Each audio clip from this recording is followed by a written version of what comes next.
பாருங்க, சாதம் அடிச்சிருக்கேன். இன்னைக்கு மதியானம் சாப்பாடு இப்பதான் செஞ்சேன். நான் பையனுக்கு சாப்பாடு கொடுத்து அனுப்பிச்சிருக்கேன். சாதம் உதிரி உதிரியா நல்லா இருக்கு.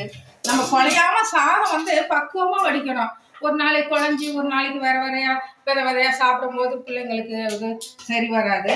அது பாருங்க, சாம்பார் வச்சிருச்சு சகோதரிகளே. வெண்டைக்காய் போட்டு ஒரு மணக்க ஒரு சாம்பார் வச்சிருக்கேன். ரசம் வச்சிருக்கேன். சகோதரிகளே பாருங்க, உருளைக்கிழங்கு வறுத்தேன். சாம்பாருக்கு உருளைக்கிழங்கு வறுத்தாதான் காம்பினேஷன். எனக்கு ரொம்ப பிடிக்கும். பிள்ளைங்க எல்லாம் விரும்பி சாப்பிடுவாங்க. பாருங்க, நிறைய வறுத்து வச்சேன், சாப்பிட்ருக்காங்க. அதே போல் தக்காளி ரசம் வைக்கும்போது நல்ல டேஸ்ட்டாக மணக்க இருக்கணும்.